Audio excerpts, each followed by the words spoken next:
نواسۂ رسول صلی اللہ علیہ وسلم کے بچپن کی روشن کتنے ابتدا الحمدللہ تمام تعریفیں اس اللہ کے لیے ہیں جو ساری کائنات کا رب ہے۔ درود و سلام ہو سید المرسلین رحمت اللہ عالمین خاتم النبیین حضرت محمد مصطفیٰ صلی اللہ علیہ وسلم پر اور آپ کی آل و اصحاب پر۔ نبی کریم صلی اللہ علیہ وسلم کی زندگی کا ہر لمحہ ہمارے لیے ہدایت کا چراغ ہے، اور آپ صلی اللہ علیہ وسلم کی محبت جس ہستیوں سے سب سے زیادہ تھی وہ آپ کے نواسے حضرت امام حسن اور حضرت امام حسین رضی اللہ تعالیٰ عنہ تھے۔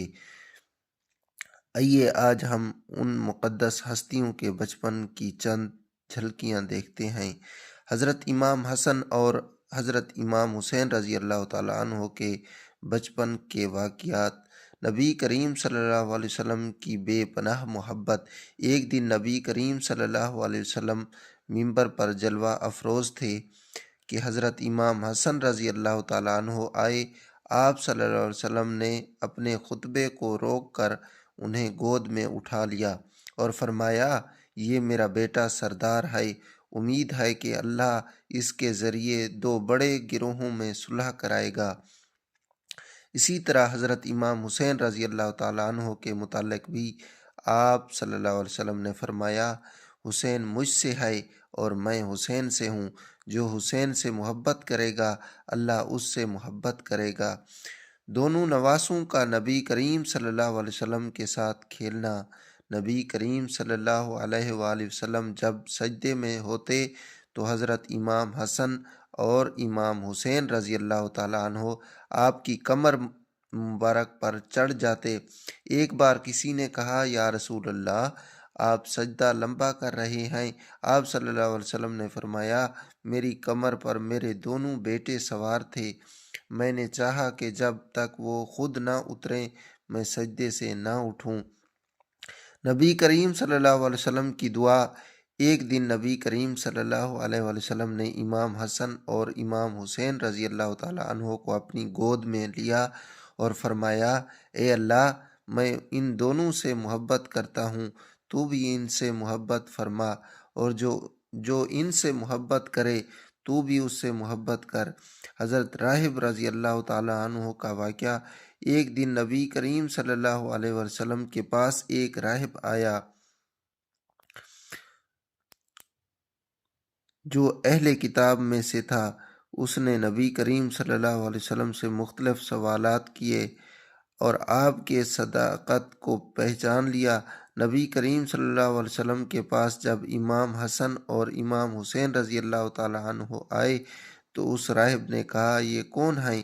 نبی کریم صلی اللہ علیہ وسلم نے فرمایا، یہ میرے نواسے ہیں، میرے جگر کے ٹکڑے۔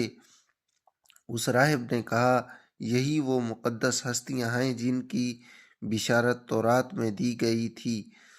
حضرت امام حسن اور حضرت امام حسین رضی اللہ تعالیٰ عنہ کی زندگیاں محبت، ایثار اور قربانی کی علامت ہیں۔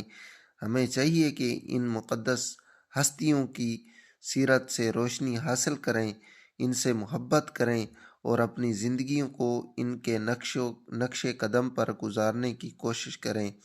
اللہ تعالی ہمیں نبی کریم صلی اللہ علیہ وسلم اور آپ کے اہل بیت کی محبت نصیب فرمائے۔ حضرت عائشہ رضی اللہ تعالیٰ عنہ فرماتی ہیں کہ میں نے رسول کریم صلی اللہ علیہ وسلم سے پوچھا، یا رسول اللہ، اگر مجھے معلوم ہو جائے کہ شب قدر کون سی ہے تو میں اس میں کیا دعا کروں؟ آپ صلی اللہ علیہ وسلم نے فرمایا، اللہم انک عفو تحب العفو فاعف عنی۔ اے اللہ، تو بہت معاف کرنے والا ہے، معافی کو پسند کرتا ہے، بس مجھے معاف فرما۔ رمضان میں روزے کا اجر۔ نبی کریم صلی اللہ علیہ وسلم نے فرمایا، جس نے ایمان اور ثواب کی نیت کے ساتھ رمضان کے روزے رکھے اس کے پچھلے تمام گناہ معاف کر دیے جاتے ہیں۔ رمضان میں جنت کے دروازے کھول دیے جاتے ہیں۔ رسول صلی اللہ علیہ وسلم نے فرمایا، جب رمضان آتا ہے تو جنت کے دروازے کھول دیے جاتے ہیں، جہنم کے دروازے بند کر دیے جاتے ہیں اور شیاطین جکڑ دیے جاتے ہیں۔ روزہ دار کے لیے دو خوشیاں، نبی کریم صلی اللہ علیہ وسلم نے فرمایا، روزہ دار کے لیے دو خوشیاں ہیں، ایک خوشی افطار کے وقت اور دوسری خوشی اپنے رب سے ملاقات کے وقت۔ بخاری شریف میں آتا ہے۔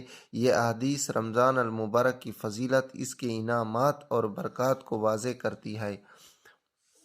حضرت اویس کرنی رضی اللہ تعالیٰ عنہ کا شمار تابعین میں ہوتا ہے اور ان کے سب سے بڑی پہچان ان کی والدہ سے بے پناہ محبت اور خدمت گزاری ہے۔ وہ یمن میں رہتے تھے اور نبی کریم صلی اللہ علیہ وسلم سے بے حد محبت کرتے تھے، لیکن اپنی ضعیف والدہ کی خدمت کی وجہ سے مدینہ منورہ جا کر نبی کریم صلی اللہ علیہ وسلم کی زیارت نہ کر سکے۔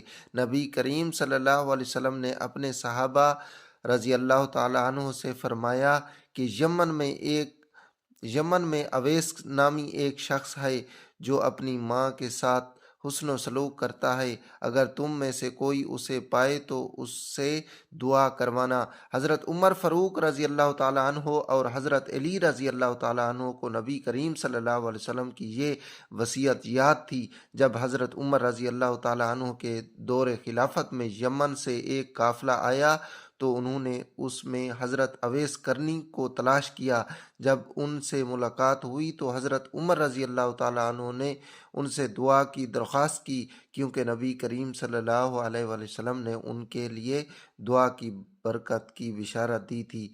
یہ واقعہ ہمیں سکھاتا ہے کہ والدین کی خدمت سب سے بڑی عبادت ہے دوستو، اور اس کے ذریعے اللہ کا قرب حاصل کیا جا سکتا ہے۔ حضرت علی بن ابی طالب رضی اللہ تعالیٰ عنہ نبی کریم صلی اللہ علیہ وسلم کے چچا زاد بھائی، داماد اور عشرہ مبشرہ میں شامل جلیل القدر صحابی تھے۔ آپ کی بہادری، علم، فصاحت و بلاغت اور تقوی بے مثال تھا۔ آپ کو شیر خدا کے لقب سے یاد کیا جاتا ہے اور آپ کی شجاعت کے بے شمار واقعات تاریخ میں محفوظ ہیں۔ انہی میں سے ایک مشہور واقعہ خیبر کے قلعے کی فتح کا ہے۔ خیبر کی جنگ اور حضرت علی رضی اللہ تعالیٰ عنہ کی بہادری۔ سن 7 ہجری میں نبی کریم صلی اللہ علیہ وسلم نے یہودیوں کے مضبوط قلعوں سے بھری خیبر کی بستی کی طرف پیش قدمی کی۔ مسلمانوں نے کئی قلعے فتح کر لیے، لیکن خیبر کا سب سے مضبوط قلعہ قاموس ابھی باقی تھا۔ یہ قلعہ اتنا مضبوط تھا کہ کئی دنوں تک کوئی بھی مسلمان اسے فتح نہ کر سکا۔ دشمن کا سب سے بڑا جنگجو مرہب قلعے کا محافظ تھا، جو کہتا تھا، خیبر جانتا ہے کہ میں مرہب ہوں، میں ہتھیاروں سے لیس ایک بہادر جنگجو ہوں۔ نبی کریم صلی اللہ علیہ وآلہ وسلم نے مسلمانوں کی ہمت بڑھائی اور فرمایا، کل میں جھنڈا ایسے شخص کو دوں گا جو اللہ اور اس کے رسول صلی اللہ علیہ وسلم سے محبت کرتا ہے اور اللہ اور اس کے رسول اس سے محبت کرتے ہیں۔ وہ بہادر ہوگا اور اللہ اس کے ہاتھوں فتح عطا کرے گا۔ یہ سن کر تمام صحابہ کرام بے تاب ہو گئے کہ جھنڈا انہیں ملے گا، لیکن اگلی صبح رسول صلی اللہ علیہ وآلہ وسلم نے حضرت علی شیر خدا رضی اللہ تعالیٰ عنہ کو طلب فرمایا۔ اس وقت حضرت علی رضی اللہ تعالیٰ عنہ کی آنکھوں میں تکلیف تھی، لیکن نبی کریم صلی اللہ علیہ وآلہ وسلم نے اپنا لعاب مبارک لگا دیا اور آپ رضی اللہ تعالیٰ عنہ کی آنکھیں فوراً ٹھیک ہو گئیں۔ پھر آپ صلی اللہ علیہ وسلم نے انہیں جھنڈا عطا فرمایا اور قلعہ فتح کرنے کا حکم دیا۔ قلعہ خیبر کی فتح اور دروازہ خیبر۔ حضرت علی شیر خدا رضی اللہ تعالیٰ عنہ نعرہ تکبیر بلند کرتے ہوئے قلعے کی طرف بڑھے۔